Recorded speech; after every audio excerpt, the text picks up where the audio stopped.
If you ever find yourself alone at a train station past midnight, and the last train shows up with no driver, no passengers, and no lights in the windows, don't get on, because some trains don't take you where you're going. They take you where you belong. And this is what happened to Logan Carter.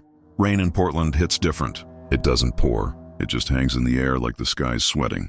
Logan Carter stood alone on Platform 6 at Union Station, hoodie soaked, hands buried deep in his pockets. It was 11:47 p.m., the last train to Hollow Creek. Oregon was supposed to arrive at 11:30, but the tracks were dead.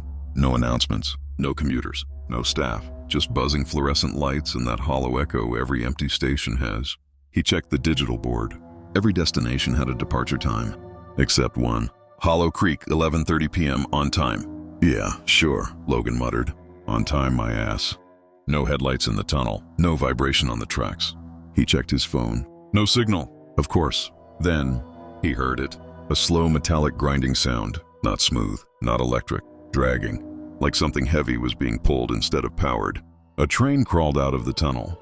Old, wrong, no Amtrak logo, no number, no driver in the cabin, and every single window was pitch black. The doors slid open. No one stepped out, no one stepped in. The air felt colder. Not normal cold, dead cold. Logan hesitated. His 8 a.m. job interview in Hollow Creek was his last shot. Rent overdue, savings gone. He exhaled slowly.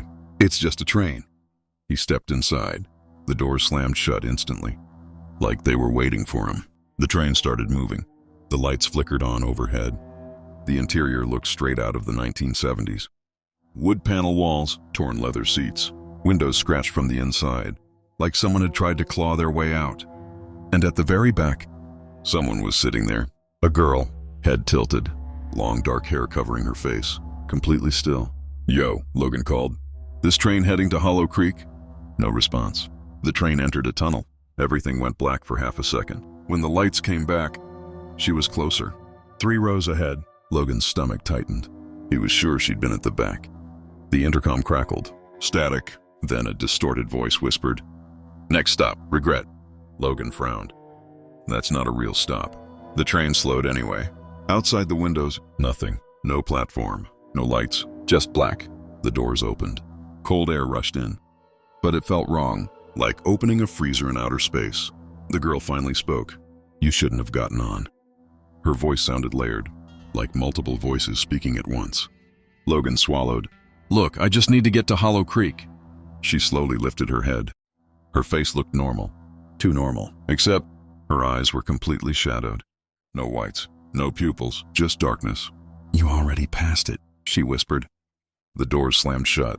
The train took off. Faster, way too fast. The lights flickered again. Then everything changed. The train was gone. Logan wasn't sitting anymore. He was standing in his childhood living room in New Jersey. The same cracked coffee table, the same faded carpet. From the kitchen, shouting, his dad's voice. Drunk, furious, glass shattering, his mom crying. Logan's breathing became shallow. "No, this isn't real." "You left," the girl's voice echoed. "You always leave." He spun around. The living room melted back into the train, but now every seat was filled. People he recognized. His best friend from college he betrayed. His ex-girlfriend he ghosted. His co-worker he blamed to save his own job. All of them staring, not blinking, not breathing, just staring. The intercom crackled again. "Next stop, Truth." The train began shaking violently. Windows cracked. The passengers stood up in perfect sync. They began walking toward him. Slow, silent. The girl appeared inches from his face. "You don't go to Hollow Creek," she whispered. "You go where your unfinished business lives." The lights exploded. Everything went black. Logan woke up on Platform 6. Morning, crowded station. Normal noise. A bright modern train pulling in. Destination sign. Hollow Creek, Oregon, 8 a.m. He laughed nervously. Stress dream. That's all. He boarded the normal train. Sat down. Exhaled. The doors closed. The train started moving.